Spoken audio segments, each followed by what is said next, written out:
I always wanted to win the World Cup. That was the reason I started. And as the time went by, I started enjoying cricket and I started realizing the challenges of cricket. And my coach was instrumental, and along with my brother, to my elder brother Ajit, to make me realize the importance of leading a disciplined life, a focused life, and to make me push harder. They found reasons, and even towards the end of my career, I followed that formula. If I scored runs, let the rest of the world talk about it. I think about the next game. And that, right from my school days, became an unwritten formula, an unwritten law at home, that we don't talk about last game, we talk about next game. And however many runs I scored, I wanted to go out and score more than that. So if I didn't score, I would have a restless night. If I scored runs, I would still have a restless night, thinking that how am I going to score more? And that's how it all happened. I mean, I normally don't discuss numbers, but this is something that I must share with all of you. Towards the end of my school cricket career, I'd already started playing first class cricket. And the last season, I can proudly say that I averaged 1,025 because I only got out once in the whole season. And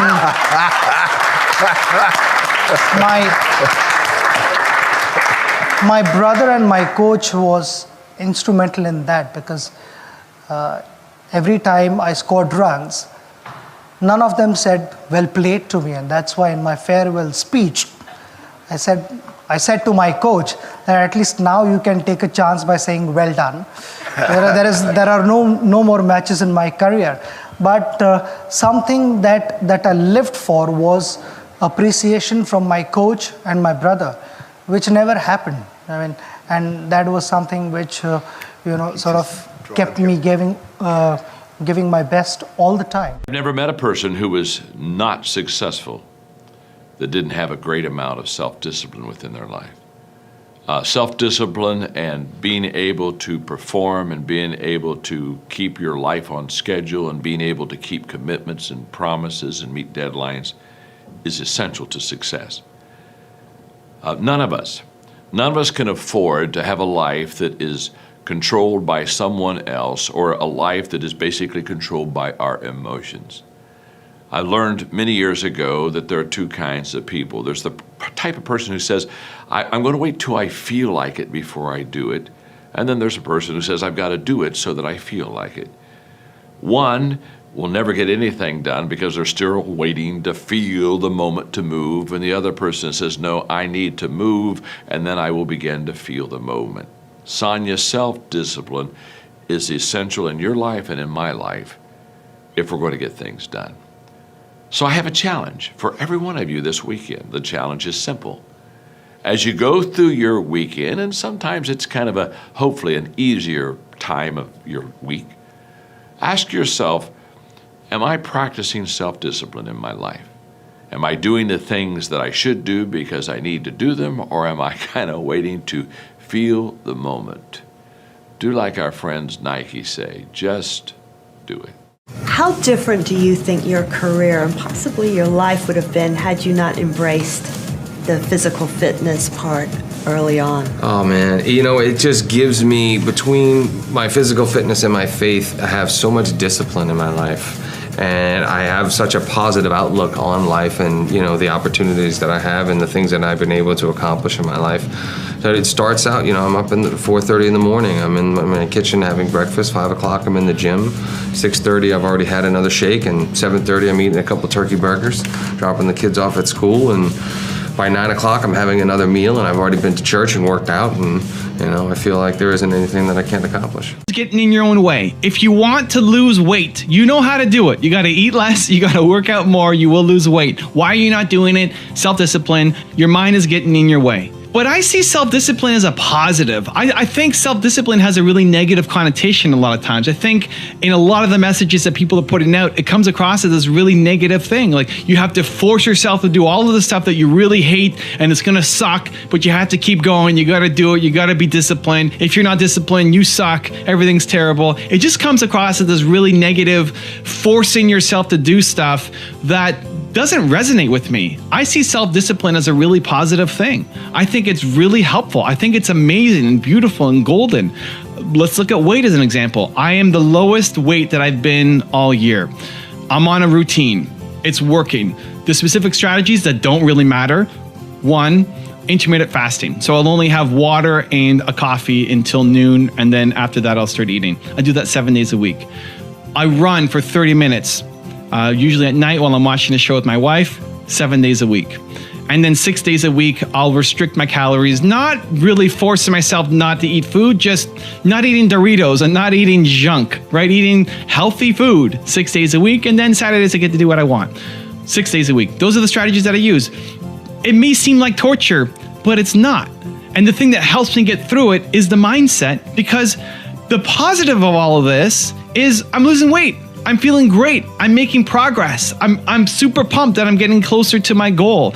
I feel amazing about myself. So I think self-discipline, usually it seems to focus just on the actions that you just have to grind your way through it without enough focus on the mission of what you're trying to accomplish and how beautiful and wonderful that is.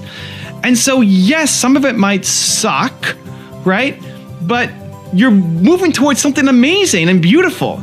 So I think people just focus too much on the negative part of it. And if you force yourself to do something that you hate, you can only do it for so long before you give up. If you can't tie it into the bigger picture of what you're trying to accomplish, then you will give up and you will quit and you will feel terrible. And then I think having other people yell at you about how you need to have self-discipline doesn't actually help. I think it actually makes it worse because you develop the identity for yourself of I don't have any self-discipline. You can build it. It's not that difficult to do.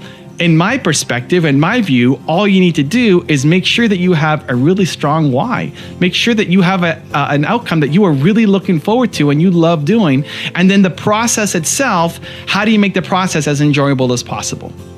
How do you make the process just not absolutely suck every single day going in, right? If you figure that out. Getting asked this type of question, how do I get discipline, or how do I want discipline, or how do I maintain discipline? And the answer, it's a simple answer, but obviously it's not easy. And there's all kinds of little tricks and methods that people talk about. And, you know, they have some merit.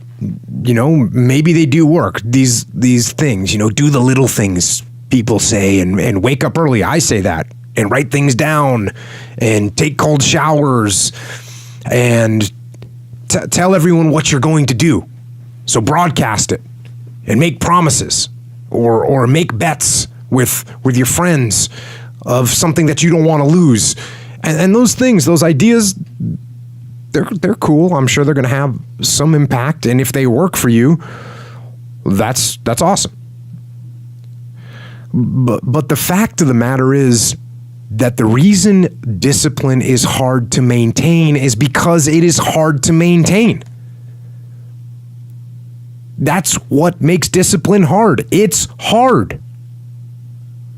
And if you hear me claim that discipline is easy for me, then straight up, that's just my ego talking. That's what that is. Because I'm, unfortunately, just as human as everyone else. And it is work to maintain the discipline. That's what it is, work. Holding the line. Maintaining the standard. Giving no slack, none. That's the discipline. That's the discipline, and it is hard.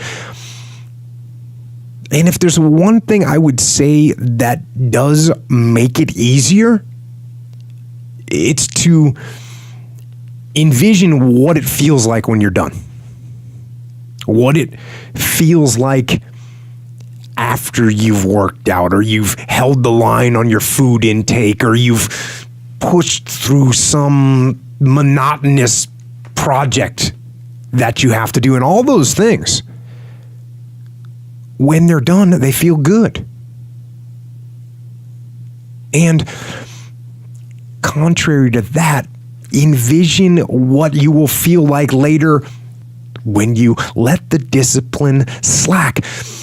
You know the feeling. Feeling weak and defeated, and you know that you're falling behind. So get to know those two different types of feelings and ask yourself which one you want to feel in 10 minutes.